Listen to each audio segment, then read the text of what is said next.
छोटे कपड़ों वाली बीवी। अजित एक छोटे कस्बे में रहने वाला सीधा सादा लड़का था।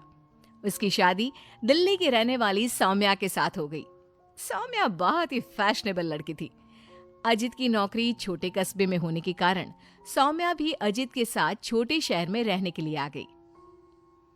सौम्या, तुम्हारा ड्रेस कुछ ज्यादा छोटा है, इसे पहनकर यहाँ बाहर मत निकलना। अरे, तुम्हें पता नहीं, मैं दिल्ली की मॉडल लड़की हूँ और मैं तो हमेशा ऐसे ही कपड़े पहनती हूँ। तुम्हारी बात सही है सौम्या, लेकिन इस शहर के माहौल के हिसाब से कपड़े कुछ ज्यादा ही छोटे हैं। ओहो, मुझे नहीं पता था कि तुम्हें मेरे कपड़ों से इतनी प्रॉब्लम है। सौम्या, मुझे तुम्हारे कपड़ों से कोई परेशानी नहीं है, लेकिन अगर तुम ऐसे बाहर जाओगी तो लोग तुम्हें अजीब ढंग से देखेंगे। अच्छा ठीक है, अब तुम ऑफिस जाओ, तुम्हारा ऑफिस जाने का वक्त हो गया है। अजित को लगता है कि शायद सौम्या ने उसकी बात मान ली है। वो ऑफिस चला जाता है। थोड़ी देर बाद सौम्या अपना शॉर्ट ड्रेस पहनकर घर से बाहर सब्जी लेने के लिए जाती है। भैया, आधा किलो टमाटर देना। मैडम जी, कहीं बाहर से आए लगते हो, पहली बार शहर में आई हो का? तुमसे क्या मतलब? और तुम मुझे ऐसे घूर घूर के क्यों देख रहे हो? अरे नहीं नहीं, ऐसी कोई बात नहीं है, बस आपके कपड़ों को देखकर लग नहीं रहा कि आप शहर की रहने वाली हैं। तुम अपने काम से काम रखो, मैं चाहे कुछ भी पहनूं, तुम्हें उससे क्या? सौम्या सब्जी लेकर अपने घर चली जाती है। शाम को अजित घर वापस आता है। सौम्या, कल मम्मी पापा आ रहे हैं। देखो, तुम ना उनके सामने साड़ी पहन कर रहना, वरना मम्मी बुरा मान जाएंगी। अरे यार, तुम भी ना जब देखो तब मेरे कपड़ों को लेकर परेशान रहते हो। अरे बस 2 दिन की तो बात है सौम्या, उसके बाद तो मम्मी पापा वापस घर चले जाएंगे। अच्छा ठीक है ठीक है। अगले दिन अजित ऑफिस चला जाता है और पीछे से सौम्या के सास ससुर घर पर आते हैं। लेकिन अजित के घर पर ना होने की वजह से सौम्या ने साड़ी नहीं पहनी थी और वही छोटे कपड़ों में वो अपनी सास के सामने आ जाती है। नमस्ते मम्मी जी, पापा जी, कैसे हैं आप? अरे मैं तो आंखें बंद कर लेता हूँ, ये बहू ने कैसे कपड़े पहने हुए हैं। राम राम राम राम। अरे बहू, तुमको जरा भी शर्म नहीं आती? अपने सास ससुर के सामने इतना छोटा ड्रेस पहनकर घूम रही हो। क्या अजित ने तुमको बताया नहीं कि हम लोग तुमसे मिलने आ रहे हैं?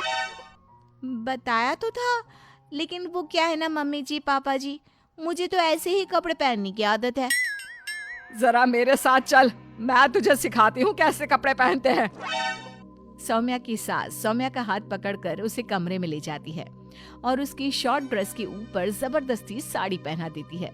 साड़ी पहनने के बाद सौम्या जैसे ही घर का काम करना शुरू करती है, बार बार जमीन पर गिर पड़ती है। हे भगवान, ये क्या मुसीबत है? ये 5 मीटर की साड़ी पहनकर काम करना मेरे लिए तो बहुत मुश्किल है। क्यों बहू, अब पता चला ना कैसे कपड़े पहनने चाहिए? तो मम्मी जी, आपके कहने का मतलब है कि आप लोगों के सामने मुझे साड़ी पहननी चाहिए? हाँ बहू, तुम्हारी सास के कहने का यही मतलब है। अब आगे से ध्यान रखना। शाम को जब अजीत ऑफिस से लौट कर आता है तो सौम्या को साड़ी में बेहाल देखकर उसे बहुत हंसी आती है। लेकिन अगली सुबह जब सौम्या सोकर उठती है तो उसके कपड़े देखकर अजीत और उसके माँ बाप का सर घूमने लगता है।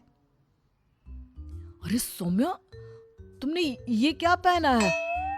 आपकी मम्मी ने साड़ी पहनने के लिए कहा था तो मैंने साड़ी पहन ली। लेकिन सौम्या, तुम्हारी साड़ी तो घुटनों तक ऊंची है, जैसे ये साड़ी ना हो कोई मिनी स्कर्ट हो। वो क्या है ना बेबी, तुम्हारी मम्मी ने मुझे सिर्फ साड़ी पहनने के लिए कहा था, उसकी लंबाई नहीं बताई थी। हे भगवान, ये कैसी बहू पल्ले पड़ी है? अरे ये क्या अजूबा बनकर घूम रही है? लगता है मुझे फिर से आंखें बंद करके ही रहना पड़ेगा। अरे पापा जी, आप एक बार आंखें बंद कर ही लीजिए, बार बार डायलॉग मारते रहते हैं। ये तुमने क्या हुलिया बना लिया है सौम्या? अजित के मम्मी और पापा अपनी बहू की हरकतों से परेशान होकर वापस चले जाते हैं। अजित सौम्या को समझाने की कोशिश करता है, लेकिन वो उसकी कोई बात नहीं सुनती। एक दिन सौम्या कुछ ज्यादा ही फैशनेबल कपड़े पहनकर घर से बाहर निकलती है। उस छोटे से कस्बे के लोगों ने उस तरह के कपड़े कभी देखे ही नहीं थे।